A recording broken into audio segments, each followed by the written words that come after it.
Hello students, welcome on my YouTube channel biology with Joshi. I am Joshi Singh and आज हम करेंगे light reaction के बाद का जो टॉपिक हमने कल किया था। लाइट रिएक्शन हो गई थी कल, ठीक है। आज हम देखेंगे कि एटीपी की सिंथेसिस कैसे होती है। एटीपी की सिंथेसिस के लिए एक हाइपोथेसिस दी गई है जिसे क्या कहा गया है, केमी ऑस्मोटिक हाइपोथेसिस। इसे क्या नाम दिया गया है बच्चों, केमी ऑस्मोटिक हाइपोथेसिस। तो देखिए, केमी ऑस्मोटिक जो हाइपोथेसिस है इसे ही क्या कहा जाता है, या फिर एटीपी सिंथेसिस। ATP synthesis. तो देखिए, आप बताइए कि लाइट रिएक्शन हमारी कहाँ पर हो रही थी। लाइट रिएक्शन हो रही थी थाइलाकॉइड मेम्ब्रेन के अंदर, ठीक है, जिसे हमने ग्रेना कहा था। एक सिंगल को हम क्या कहते हैं, थाइलाकॉइड कहते हैं। और जो थाइलाकॉइड की मेम्ब्रेन है, ठीक है, थाइलाकॉइड की जो मेम्ब्रेन है उसके अंदर क्या हो रही थी, लाइट रिएक्शन हो रही थी हमारी, ठीक है। जैसे कि हम ये स्टेप बनाते हैं, इसकी स्ट्रक्चर है ये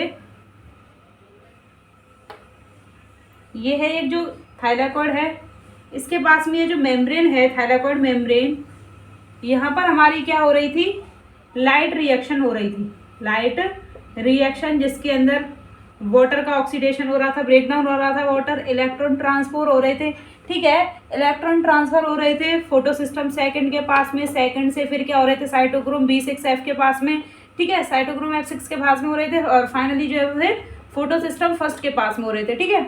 ये थी, ये सारी रिएक्शन कहाँ हो रही है, ये है थाइलाकॉइड का lumen, thylakoid lumen, thylakoid membrane, thylakoid membrane, ठीक है। और थाइलाकॉइड मेम्ब्रेन के बाहर का जो रीजन है, क्योंकि हमने ये क्या है कि लीफ का जो क्लोरोप्लास्ट है, ठीक है, क्लोरोप्लास्ट के अंदर ये सारे रीजन है। अंदर क्या है, ये थाइलाकॉइड है, ठीक है, क्लोरोप्लास्ट के अंदर।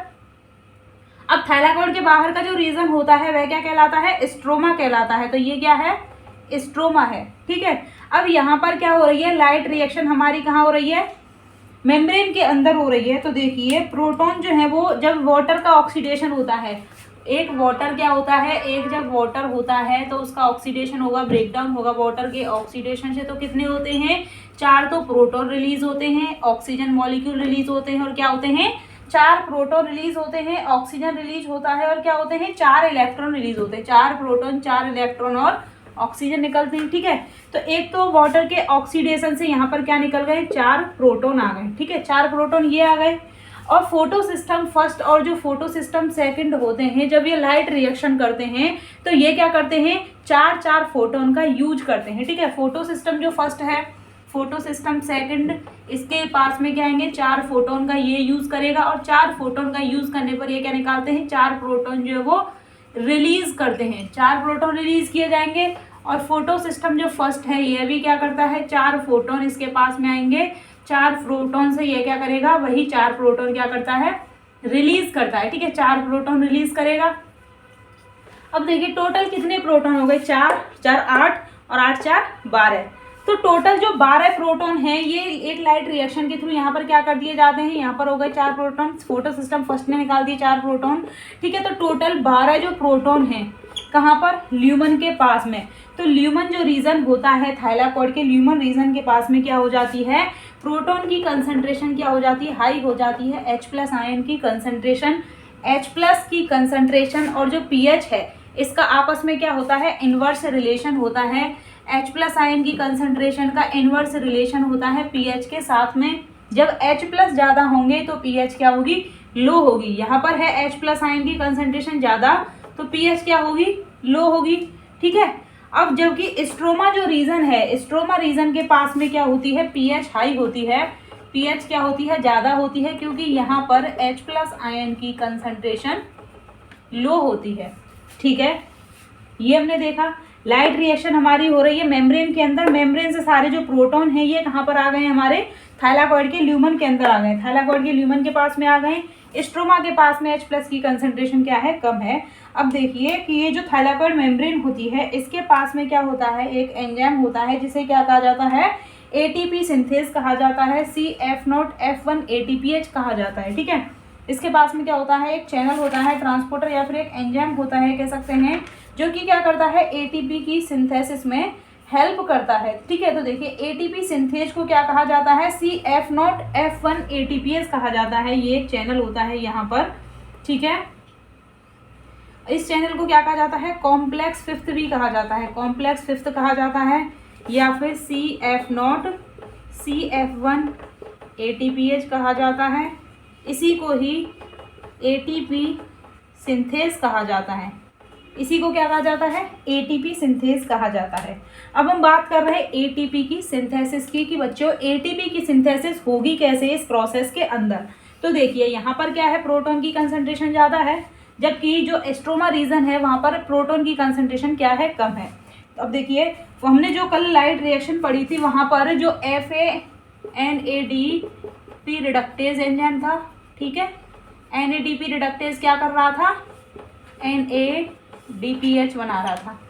तो हमने देखा कि NADPH कहाँ बन रहा है भाई, स्ट्रोमा के अंदर NADPH की सिंथेसिस हो रही है। अब ये जो H+ आयन है इनका क्या किया जाएगा, यहाँ पर फ्लो बैक किया जाएगा हाई कंसंट्रेशन से लो कंसंट्रेशन की तरफ। H+ आयन की कंसंट्रेशन ल्यूमन में ज़्यादा है, जबकि स्ट्रोमा के पास में H+ आयन की कंसंट्रेशन क्या है, कम है। तो ये जो ATP सिंथेज एंजाइम क्या करता है, H+ आयन को बाहर से जब ल्यूमन से जब स्ट्रोमा में ट्रांसफर करता है तो यह ATP की सिंथेसिस करता है। ADP और PI को किस में कन्वर्ट कर देगा, ATP में कन्वर्ट कर देगा।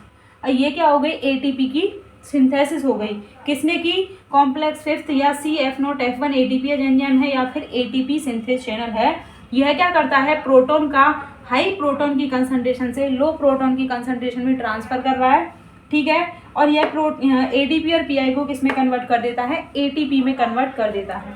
तो आपको एक बात पता चली कि लाइट रिएक्शन के अंदर, लाइट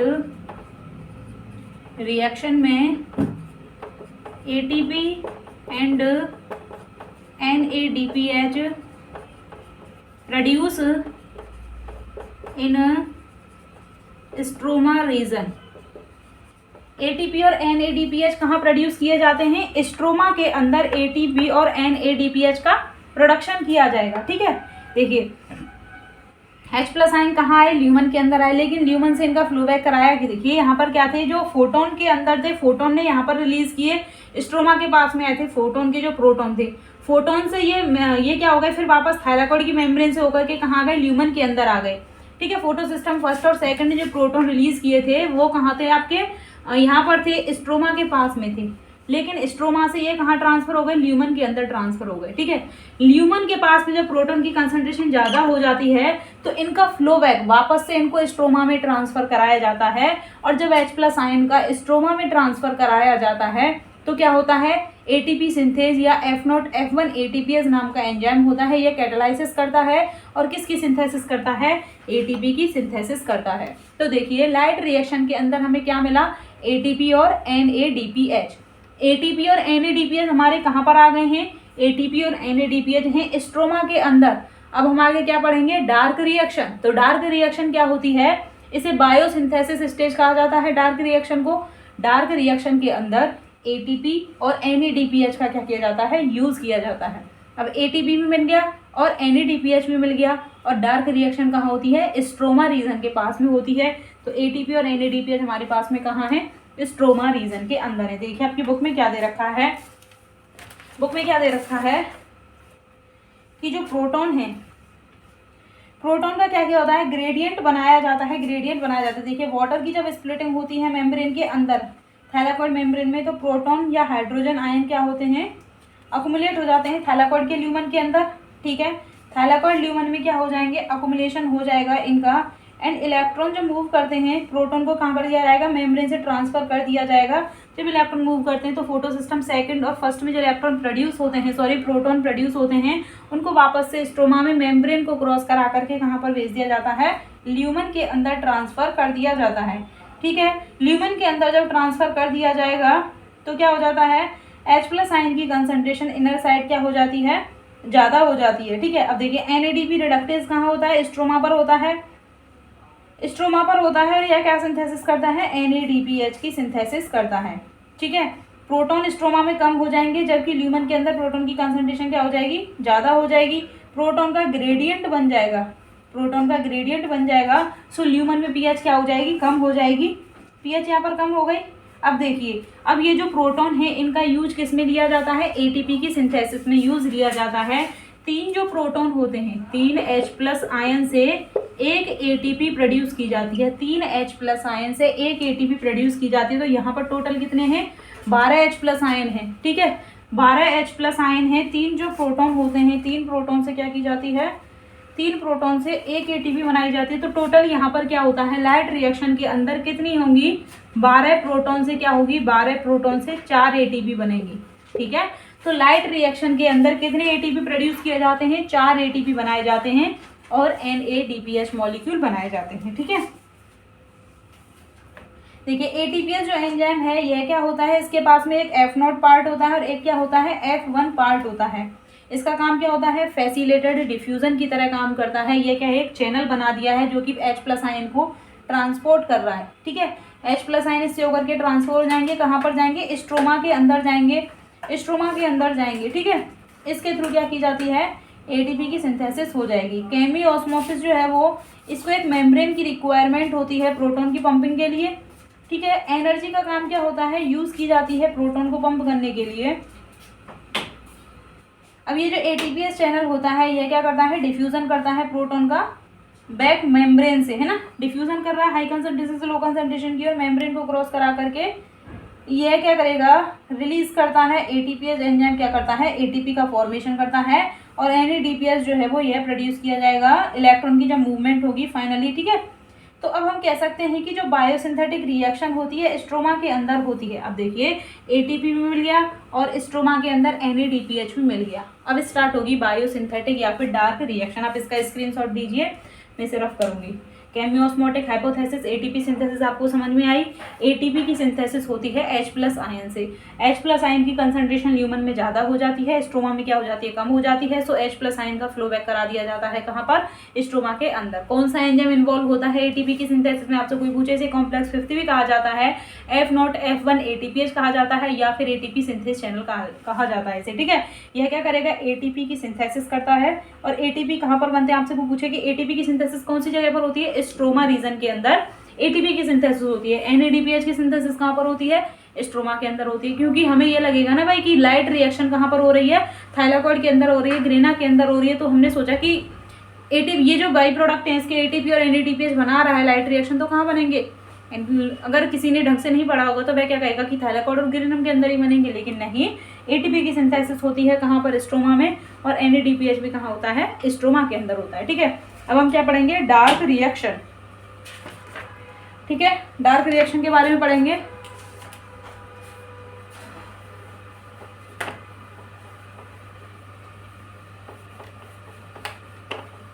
डार्क रिएक्शन के अंदर पढ़ने से पहले हम सबसे पहले ये देखेंगे कि जो स्ट्रोमा के अंदर हो रही है, ये आप जानते हैं रिएक्शन कहाँ हो रही है, स्ट्रोमा के अंदर हो रही है। स्ट्रोमा के अंदर होने पर फर्स्ट जो स्टेबल प्रोडक्ट बनता है वह क्या बनता है, ठीक है। देखिए ATP और NADPH यूज कहाँ किए जाते हैं, ATP और NADPH कहाँ यूज किए जाते हैं, डार्क रिएक्शन के अंदर क्या किया जाता है, ATP और NADPH का यूज किया जाता है इन the Dark reaction, in the Dark reaction ATP और NADPH गेट यूज, ठीक है।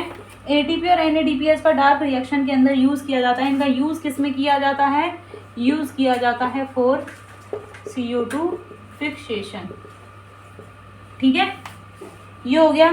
अब देखिए डार्क रिएक्शन को क्या कहा जाता है, जो डार्क रिएक्शन होती है इसे क्या कहा जाता है, डार्क रिएक्शन को क्या कहा जाता है, अदर नेम क्या है इसके, डार्क रिएक्शन की अदर नेम इसे क्या कहा जाता है, एक तो बायोसिंथेटिक स्टेज कहा जाता है, बायोसिंथेटिक फेज कहा जाता है, इसे बायोसिंथेटिक फेज कहा जाएगा, ठीक है। केल्विन साइकिल कहा जाता है, केल्विन साइकिल कहा जाएगा इसे ही C3 साइकिल कहा जाता है। केल्विन साइकिल क्यों कहा जाता है, क्योंकि साइंटिस्ट थे मेल्विन केल्विन, जिन्होंने क्या की थी, C3 साइकिल की स्टडी की थी, ठीक है। C3 cycle study bye Melvin kelvin, ठीक है। मेल्विन केल्विन ने क्या की थी, इसकी स्टडी की थी।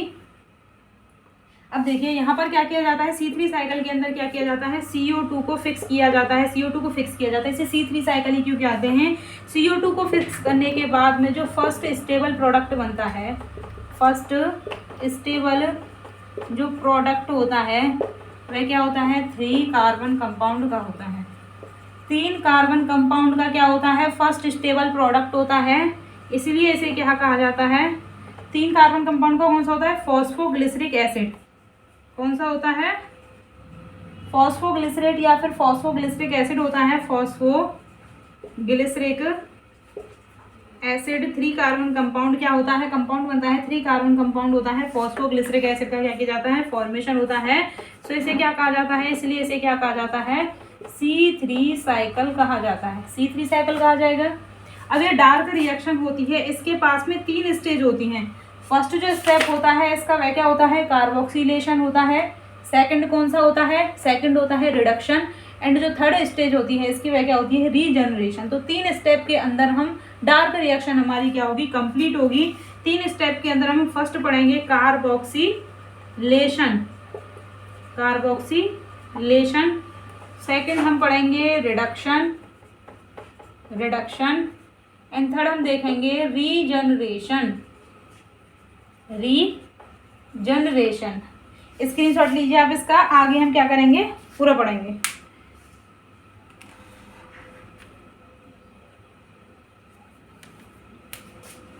देखिए डार्क रिएक्शन के बारे में हमने देख लिया, इसे क्या कहा जाता है, biosynthetic Calvin cycle, C3 cycle कहा जाता है। मेल्विन केल्विन ने क्या की थी, इसको डिस्कवर किया था। यहाँ पर CO2 का फिक्सेशन किया जाता है। CO2 को फिक्स करने के पहले कौन बनता है, 3 कार्बन कंपाउंड फॉस्फोग्लिसरिक एसिड का फॉर्मेशन होता है, इसलिए इसे C3 साइकिल कहा जाता है। अब देखिए कौन सा एंजाइम सबसे पहले जो CO2 को एक्सेप्ट करता है, तो प्राइमरी जो एक्सेप्टर होता है CO2 का वह कौन होता है, RUBP, राइबुलोज 1,5 बिसफॉस्फेट जो एंजाइम होता है वह क्या होता है, CO2 के साथ में सबसे पहले बाइंड होता है।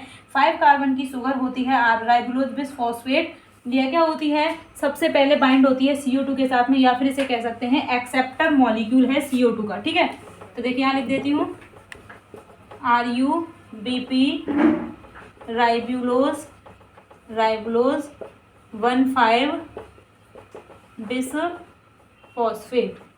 राइबुलोज 1,5 बिसफॉस्फेट ये क्या है, प्राइमरी एक्सेप्टर ऑफ CO2। ठीक है, RUBP क्या होता है, बाइंड होता है विद CO2 के साथ में। ठीक है, यहाँ पर क्या होता है इस रिएक्शन के अंदर, डार्क रिएक्शन के अंदर 2 एंजाइम क्या होते हैं, इन्वॉल्व होते हैं। रूबिस्को एंजाइम, ये जो रूबिस्को एंजाइम है यह किस में पार्टिसिपेट करता है, for fixation of CO2। Ribulose bisphosphate carboxylase enzyme, इसका नाम क्या है, ribulose bisphosphate carboxylase, ribulose bisphosphate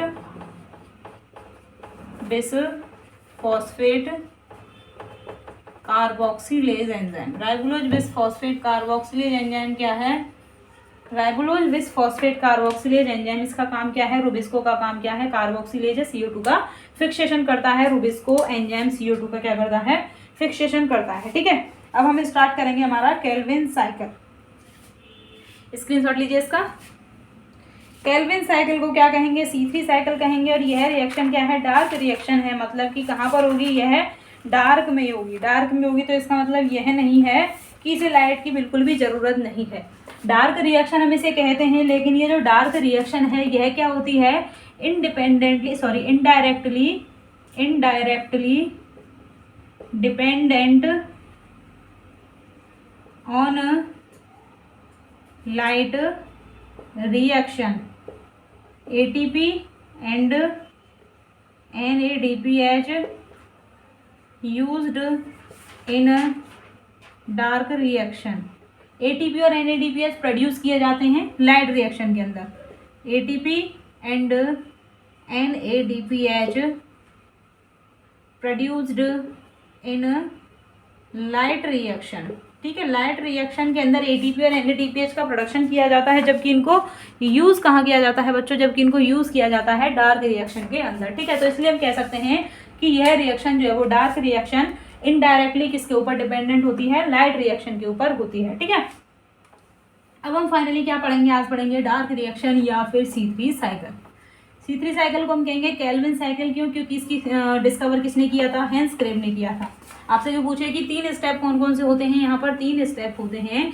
first होता है कार्बोक्सिलेशन, जहाँ पर क्या किया जाता है, CO2 को RuBp के साथ में क्या किया जाता है, फिक्स किया जाता है। RuBp के साथ में क्यों किया जाता है, क्योंकि यह फर्स्ट क्या है, CO2 का एक्सेप्टर है। ठीक है, CO2 के साथ में सबसे पहले बाइंड होता है एंड CO2 के साथ में RuBp एंजाइम बाइंड होकर के क्या बनाता है, 3-फॉस्फोग्लिसरेट का फॉर्मेशन करता है। 3-फॉस्फो क्या करता है, ग्लिसरेट का फॉर्मेशन करता है।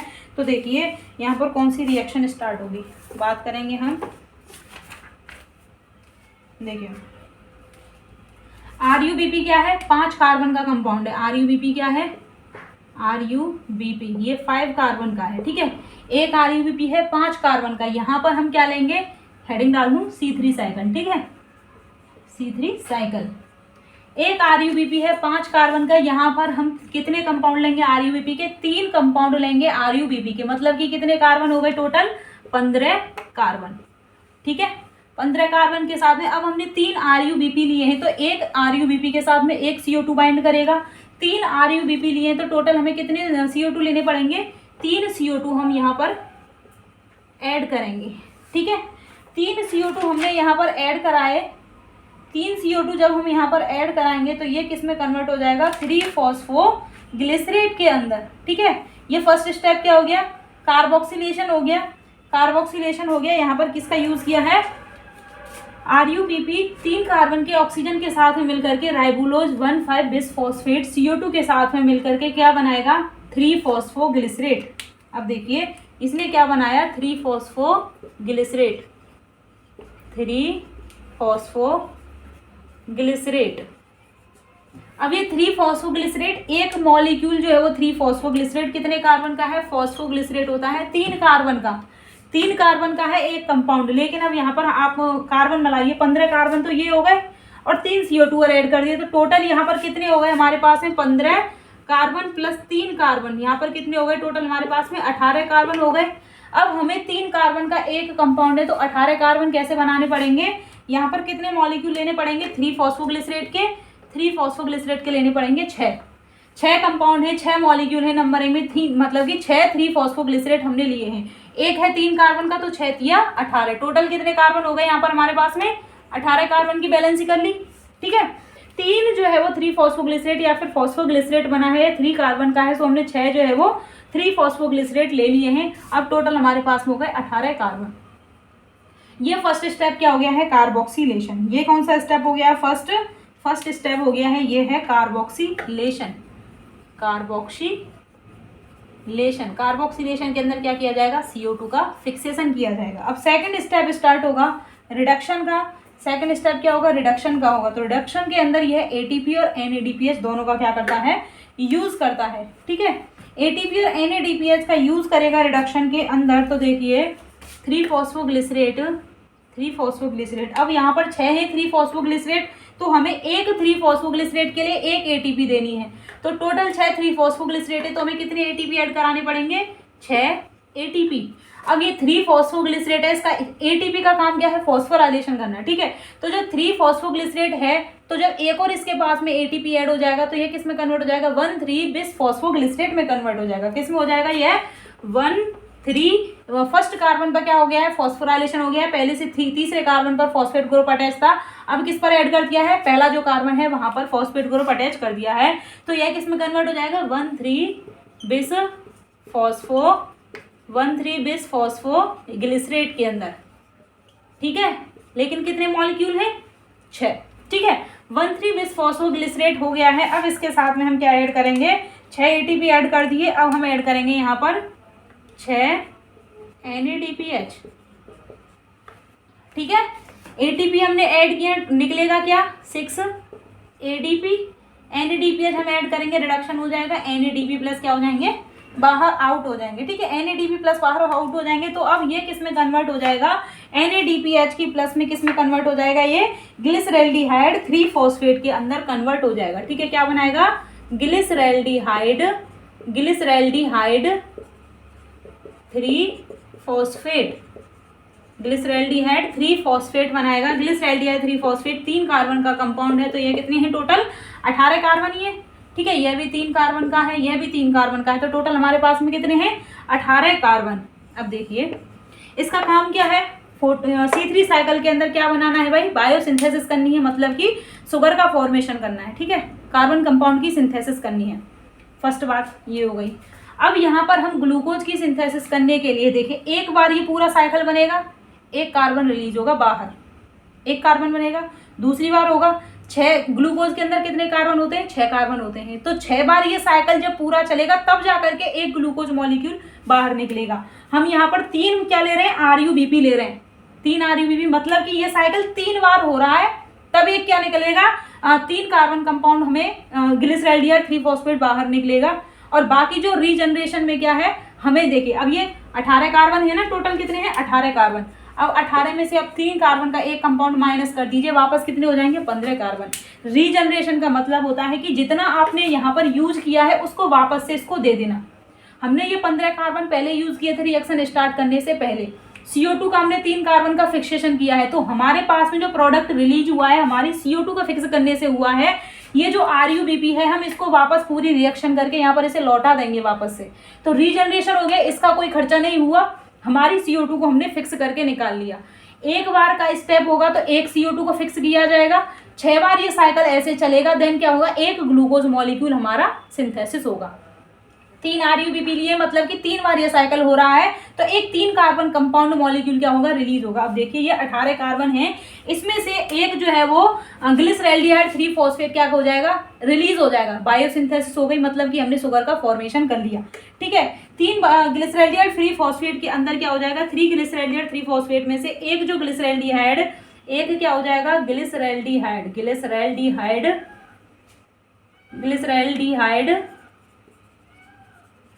3-फॉस्फेट, ग्लिसरैल्डिहाइड 3-फॉस्फेट बाहर हो गया, ठीक है। एक मॉलिक्यूल हुआ है, कितने कार्बन का है 3 कार्बन का है, तो अब हमारे पास में अब 6 में से एक ग्लिसरैल्डिहाइड 3-फॉस्फेट हमने बाहर निकाल दिया है, तो हमारे पास में टोटल कितने बचेंगे 5 ग्लिसरैल्डिहाइड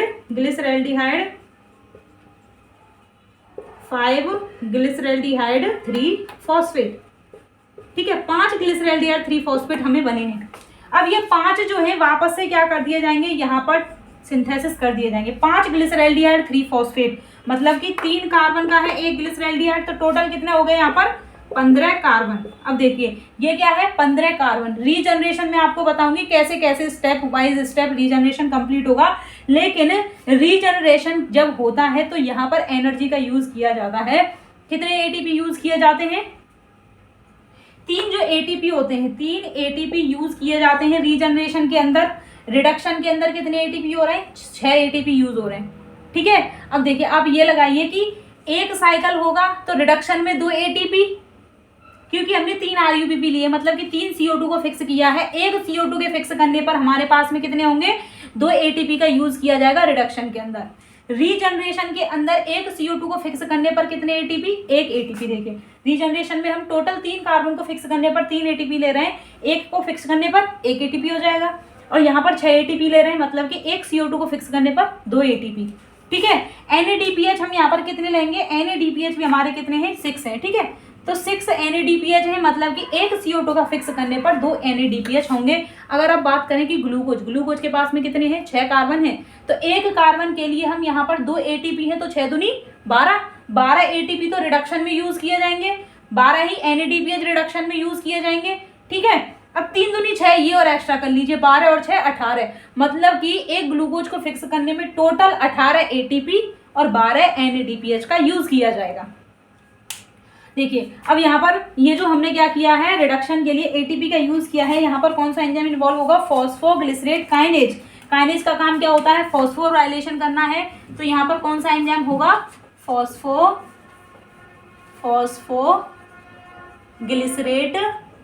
काइनेज। फॉस्फोग्लिसरेट काइनेज यह क्या करेगा 1,3-बिसफॉस्फोग्लिसरेट में कन्वर्ट कर देगा, ठीक है। 1,3-बिसफॉस्फेट को ग्लिसरैल्डिहाइड में इन्वॉल्व किया जाएगा, तो कौन सा एंजाइम होगा ग्लिसरैल्डिहाइड 3-फॉस्फेट डिहाइड्रोजिनेज। ग्लिसरैल्डिहाइड 3 फॉस्फेट डिहाइड्रोजनेज, ठीक है। ग्लिसरॉल्डिहाइड 3 फॉस्फेट डिहाइड्रोजनेज क्या बनाएगा ये ग्लिसरॉल्डिहाइड 3 फॉस्फेट डिहाइड्रोजनेज किसकी सिंथेसिस करेगा, ग्लिसरॉल्डिहाइड 3 फॉस्फेट का फॉर्मेशन कर देगा। ग्लिसरॉल्डिहाइड 3 फॉस्फेट बन गया, ठीक है। अब ये ग्लिसरॉल्डिहाइड 3 फॉस्फेट जो बनेगा यह रीजनरेशन, एक ग्लिसरॉल्डिहाइड 3 फॉस्फेट क्या कर दिया जाएगा, रिलीज कर दिया जाएगा, ठीक है। एक रिलीज हो गया, बाकी के जो 5 ग्लिसरॉल्डिहाइड 3 फॉस्फेट है ये रीजनरेशन हो जाएगा, रीजनरेशन के थ्रू वापस से क्या कर दिया जाएंगे, इनको लौटा दिया जाएगा। ये हो गई हमारे पास में डार्क रिएक्शन। अब देखिए रीजनरेशन आपको समझाऊंगी कि रीजनरेशन कैसे कैसे करेंगे, टोटल 15 कार्बन ये कैसे लौटा देते हैं। पहले एक बार इसको समझाती हूँ आपको। C3 साइकिल क्या है, डार्क रिएक्शन है जहाँ पर CO2 का फिक्सेशन किया जाता है ATP और NADPH का यूज करके, ठीक है। CO2 का एक्सेप्टर कौन होता है, RuBP। यहाँ पर कौन सा कार्बोक्सिलेशन में रूबिस्को एंजाइम का क्या किया जाएगा, यूज किया जाएगा। रूबिस्को एंजाइम का क्या किया जाएगा, यहाँ पर यूज किया जाएगा राइबोलोज बिसफॉस्फेट कार्बोक्सिलेज एंजाइम। यह क्या करेगा, फर्स्ट जो स्टेबल प्रोडक्ट बनता है क्या बनेगा, फर्स्ट स्टेबल प्रोडक्ट बनता है 3-फॉस्फोग्लिसरेट बनेगा। 3-फॉस्फोग्लिसरेट करेगा यहाँ पर रिडक्शन, ये हो गया आपके पास में कार्बोक्सिलेशन का स्टेप, ये हो गया रिडक्शन, ठीक है। यहाँ से क्या हो गया है, ये है रिडक्शन का स्टेज, रिडक्शन, ठीक है, रिडक्शन। और ये जो वापस से क्या हो रहा है, रीजनरेशन। 3 स्टेप बताए थे, कार्बोक्सिलेशन, रिडक्शन एंड रीजनरेशन। तो रिडक्शन के थ्रू क्या हो जाएगा, 6 ग्लिसरॉल्डिहाइड 3 फॉस्फेट बनेगा और एक को क्या कर दिया जाएगा, बाहर रिलीज कर दिया जाएगा, बाकी 5 का क्या कर दिया जाएगा, रीजनरेशन कर दिया जाएगा। तो देखिए हम कह सकते हैं कि ATP का हम कितने का यूज कर रहे हैं, ATP जो यूज कितने कर रहे हैं ये लिखते हैं। एक CO2 को फिक्स करने के लिए हम कितने ATP यूज करेंगे, 2 तो यहाँ पर हो गए और एक यहाँ पर होगा। एक CO2 को फिक्स करने पर हम कितना करेंगे, 3 ATP यूज करेंगे और 2 NADPH यूज करेंगे, ठीक है। 3 CO2 को फिक्स करने के लिए हम कितने करेंगे, 6 तो ये हो गए, 6 ये हो गए और 3 ये हो गए, ठीक है। 6, 7, 8, 9 ATP और 6 क्या हो गए हमारे पास में, NADPH, 6 NADPH हो गए। इसके साथ हम कह सकते हैं कि ग्लूकोज की सिंथेसिस करने के लिए, ग्लूकोज में कितने होते हैं, 6 कार्बन का होता है, तो 6 CO2 को फिक्स किया जाएगा, वहां पर कितने होंगे हमारे पास में, 6 यहाँ पर हो जाएंगे और 12 यहाँ पर हो जाएंगे, ठीक है। 12 और 6 18, तो 6 CO2 को फिक्स करने में 18 तो ATP यूज होंगे प्लस 12 NADPH का क्या किया जाएगा, यूज किया जाएगा। ये हो गई कंप्लीट रिएक्शन, डार्क रिएक्शन के अंदर कि कितने ATP का यूज किया जाता है, ठीक है। आप इसका स्क्रीनशॉट लीजिए। इसके बाद आपको रीजनरेशन समझाऊंगी कि रीजनरेशन कैसे होता है वापस से 15 कार्बन का।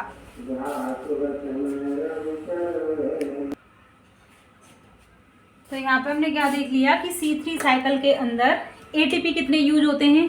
C3 साइकिल के अंदर एक ग्लूकोज का प्रोडक्शन करने के लिए हमें टोटल 18 ATP 12 NADPH का यूज़ किया जाता है, ठीक है। अब देखिए आपसे कोई पूछे कि ATP का जो यूज़ होता है कौन कौन से स्टेप के अंदर होता है, एक तो होता है रिडक्शन के अंदर और एक होता है रीजनरेशन स्टेप के अंदर। फिक्सेशन जो स्टेप होता है, कार्बोक्सिलेशन जो स्टेप होता है जहाँ पर 3-फॉस्फोग्लिसरेट का प्रोडक्शन किया जाता है वहाँ पर ATP का यूज़ नहीं होता है, जबकि रिडक्शन में NADPH का और किसका यूज किया जाता है, ATP का यूज किया जाता है। तो 3-फॉस्फोग्लिसरेट को 1,3-बिसफॉस्फोग्लिसरेट जो है वो ग्लिसरॉल्डिहाइड 3 फॉस्फेट में कन्वर्ट हो जाएगा। आया आपको समझ में, यहाँ तक आपको कोई दिक्कत। एक ग्लिसरॉल्डिहाइड 3 फॉस्फेट को क्या कर दिया जाएगा, बाहर रिलीज कर दिया जाएगा और वापस से 15 कार्बन हम रीजनरेट करेंगे। अब देखिए रीजनरेशन कैसे किया जाएगा वो मैं आपको समझाती हूँ कि 15 कार्बन ये कैसे लौटाएगा। 5 क्या है, ग्लिसरॉल्डिहाइड 3 फॉस्फेट के मॉलिक्यूल है, ठीक है। 5 जो है वो 3 कार्बन के हैं, मतलब कि हमारे पास में टोटल कितने हैं, 5 हैं ग्लिसरॉल्डिहाइड 3 फॉस्फेट। 5 ग्लिसरॉल्डिहाइड 3 फॉस्फेट को ऐसे लिख दूं, glyceraldehyde 3 phosphate, glyceraldehyde 3 phosphate, glyceraldehyde 3 phosphate, glyceraldehyde 3 phosphate 4 and glyceraldehyde 3 phosphate. तो कितने हो गए टोटल, 5 ग्लिसरॉल्डिहाइड 3 फॉस्फेट, है ना।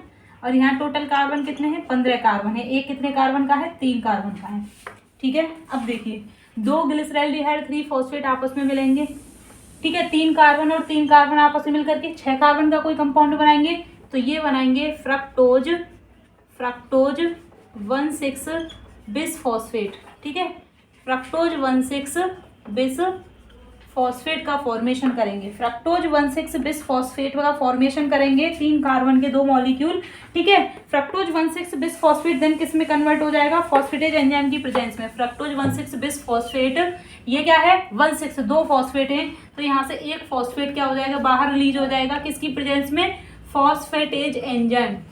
फॉस्फेटेज एंजाइम का काम क्या है, फॉस्फेट का बाहर करना। तो फ्रक्टोज 1,6 बिसफॉस्फेट किस में कन्वर्ट हो जाएगा, फ्रक्टोज 6 फॉस्फेट के अंदर,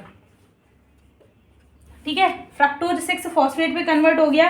अब देखिए ये जो फ्रक्टोज 6 फॉस्फेट बना है यह एक और ग्लिसरैल्डिहाइड 3 फॉस्फेट के साथ में, इसी को यहाँ लेके आ रही हूँ, फ्रक्टोज 6 फॉस्फेट और ग्लिसरैल्डिहाइड 3 फॉस्फेट, ये आपस में मिल करके क्या बनाएंगे, ये है 6 कार्बन का और ये क्या है 3 कार्बन का कंपाउंड, 6 और 3 मतलब कि 9।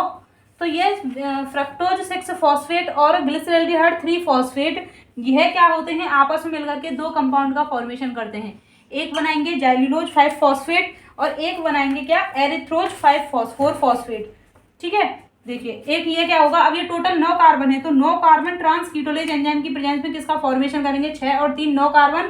तो 9 कार्बन जो है एक तो 5 कार्बन का कंपाउंड बनाएगा एरिथ्रोज 4 फॉस्फेट और एक बनाएगा जैल्यूलोज 5 फॉस्फेट जो कि क्या है 5 कार्बन का कंपाउंड है, ठीक है। तो देखिए एरिथ्रोज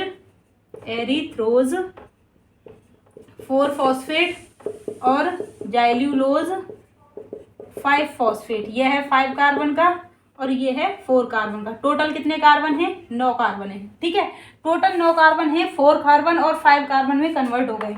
अब इनमें से ये जो जैल्यूलोज 5 फॉस्फेट है यह किस में कन्वर्ट हो जाएगा, राइब्यूलोज 5 फॉस्फेट के अंदर।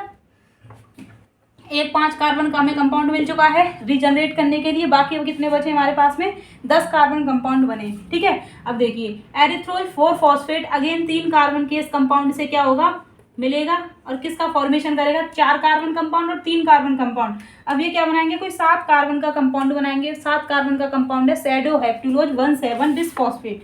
सैडोहेप्टुलोज 17 बिसफॉस्फेट जो है वो 7 कार्बन का कंपाउंड है, सैडोहेप्टुलोज 17 बिसफॉस्फेट, ठीक है। सैडोहेप्टुलोज 17 बिसफॉस्फेट क्या है, 7 कार्बन का कंपाउंड है। 3 कार्बन और 4 कार्बन मिलकर के किस में कन्वर्ट हो गए, 7 कार्बन। अब 7 कार्बन का कंपाउंड अगेन क्या करता है, एक और क्या यूज करेगा, ग्लिसरैल्डिहाइड 3 फॉस्फेट यूज करेगा। एक और ग्लिसरैल्डिहाइड 3 फॉस्फेट जब इसके साथ में मिलेंगे तो टोटल कितने हो गए, 10 कार्बन। अब ये 10 कार्बन का कंपाउंड क्या बना देगा, राइबोज 5 फॉस्फेट और राइबोज 5 फॉस्फेट, दो क्या बना देगा ये, राइबोज 5 फॉस्फेट, राइबोज 5 फॉस्फेट और यहाँ पर भी क्या हो गया, राइबोज 5 फॉस्फेट। अब देखिए ये 5 कार्बन और ये 5 कार्बन और ये क्या हो गया, राइबोज 5 फॉस्फेट, राइबोज 5 फॉस्फेट, ठीक है। ये भी क्या हो गया, 5 कार्बन, 5 10 15, टोटल हमें कितने रीजनरेट करने थे, 3 6 9 12 और 15, ठीक है। टोटल हमें 15 कार्बन रीजनरेट करने थे। अब ये ribose 5 phosphate, ribose 5 phosphate and क्या हो गया, जैलुलोज 5 फॉस्फेट एंड राइबोज 5 फॉस्फेट, ठीक है। देखिए ये किस में कन्वर्ट होगा, एक तो बना देगा ये राइबोज 5 फॉस्फेट और एक बना देगा जैलुलोज 5 फॉस्फेट, जैलुलोज 5 फॉस्फेट। तो यह भी 5 कार्बन का कंपाउंड है, यह चेंज हो जाएगा राइबोज 5 फॉस्फेट के अंदर, ठीक है। राइबोज 5 फॉस्फेट में ये चेंज हो जाएगा 5 कार्बन और एक क्या हो गया 5 कार्बन। तो टोटल क्या हो गए यहाँ पर 15 जो कार्बन है, 15 कार्बन क्या हो गए, टोटल 15 कार्बन का क्या कर दिया गया है, यहाँ पर रीजनरेशन कर दिया गया है, ठीक है। 15 कार्बन का क्या हो गया है, 15 कार्बन का क्या कर दिया, रीजनरेशन हो गया है। तो देखिए आपको अब समझ में आया कि रीजनरेशन का स्टेप भी हमने कर लिया। रीजनरेशन का स्टेप देखिए 1 2 3 4 5 15 कार्बन को हमने कैसे वापस से एक तो हमने यहाँ पर टोटल हमारे पास में 6 ग्लिसरैल्डिहाइड 3 फॉस्फेट थे जिनमें से एक रीजनरेशन हो गया है। रीजनरेशन होकर के हमें एक क्या मिल गया, कार्बन कंपाउंड या फिर ग्लूकोज की फॉर्म में। वापस से 6 स्टेप होंगे तो ग्लूकोज मिल जाएगा हमें, ठीक है। तो अब हम क्या करेंगे, 2 ग्लिसरॉल्डिहाइड 3 और 3 कार्बन मिलकर के क्या बनाएंगे, 3 और 3 6 कार्बन का कोई कंपाउंड बनाएंगे, फ्रक्टोज 1,6 बिसफॉस्फेट। कितने कार्बन का है ये, 6 कार्बन कंपाउंड है, ठीक है। यह अपने फॉस्फेट को रिमूव करके क्या किसमें कन्वर्ट हो जाएगा, फ्रक्टोज 6 फॉस्फेट में कन्वर्ट हो जाएगा। अब ये फ्रक्टोज 6 फॉस्फेट अगेन एक और क्या करेगा, ग्लिसरॉल्डिहाइड 3 फॉस्फेट का यूज करेगा और 6 और 3 मिलकर के कितने कार्बन, 9 कार्बन। अब ये 9 कार्बन ऐसे 2 कंपाउंड बनाएगा जो कि 9 कार्बन में टूट जाए। तो एक तो 4 कार्बन का कंपाउंड बना देगा, एक 5 कार्बन का। तो 4 कार्बन का एरिथ्रोज 4 फॉस्फेट और 5 कार्बन का बना देगा जाइलुलोज 5 फॉस्फेट। एरिथ्रोज 4 फॉस्फेट जो है वो अगेन ग्लिसरॉल्डिहाइड 3 फॉस्फेट 3 कार्बन के साथ मिलेगा और 7 कार्बन का सैडोहेप्टिलोज 17 बिस फॉस्फेट बना देगा, ठीक है। अब 7 कार्बन का कोई कंपाउंड यह टूट नहीं सकता है, तो यह क्या करेगा, दोबारा से ग्लिसरॉल्डिहाइड 3 फॉस्फेट से मिलेगा और 10 कार्बन कंपाउंड बनाएगा, 5 कार्बन के 2 कंपाउंड बना देगा, जाइलुलोज राइबोज, और एक राइबोज हमारा यहाँ पर प्रोड्यूस हो गया है। तो टोटल 15 कार्बन क्या हो गए, रीजनरेट हो गए, ठीक है। ये हो गई फोटोसिंथेसिस की एक स्टेप C3 साइकिल की। यहाँ पर रीजनरेशन हमने देख लिया। तो यहाँ पर रीजनरेशन के अंदर टोटल कितने होंगे, 3 ATP का यूज किया जाएगा। अब देखिए ये सारी रिएक्शन कहाँ हो रही है, C3 साइकिल हो रहा है। कहाँ पर हो रहा है, ये स्ट्रोमा ऑफ द क्लोरोप्लास्ट। अब जितनी भी हमने स्टेप पढ़ी हैं इसके अंदर C3 साइकिल की ये जो प्रोसेस कहाँ हो रही है, यह जो प्रोसेस है यह occur in the stroma of chloroplast, ठीक है। स्ट्रोमा में होती है, क्लोरोप्लास्ट के स्ट्रोमा के अंदर ये रिएक्शन हमें देखने को मिलती है, स्ट्रोमा में हो रही है। अब देखिए यहाँ पर क्या किया जाता है, CO2 का क्या किया जाएगा, फिक्स किया जाएगा। 3 CO2 को फिक्स करने के लिए 6 NADPH, 6 NADPH के साथ में क्या होंगे, 9 ATP, 3 ATP CO2 को फिक्स करने पर, ठीक है, 9 ATP। अब हमें क्या मिलेगा, glyceraldehyde 3 phosphate, glyceraldehyde 3 phosphate plus glyceraldehyde 3 phosphate plus क्या मिल जाएंगे, ये NADP की फॉर्म में निकल जाएगा, NADP फॉर्म में प्लस 6 ADP निकल जाएंगे। ये क्या हो गया, हमारा C3 साइकिल हो गया है। C3 साइकिल हो गया है। यहाँ पर एक हमें ग्लिसरॉल्डिहाइड 3 फॉस्फेट कार्बन कंपाउंड हमें मिल चुका है शुगर की फॉर्म में, ठीक है। ये हो गई। यहाँ तक आपको कोई दिक्कत, कितने स्टेप की होती है, कार्बोक्सिलेशन, रिडक्शन एंड रीजनरेशन। आपको बहुत ही प्यारे तरीका से मैंने समझाया है। प्लीज़ अगर कोई भी अभी भी दिक्कत हो तो आप किसमें, टेलीग्राम पर क्या कर सकते हैं, मैसेज कर सकते हैं, ठीक है।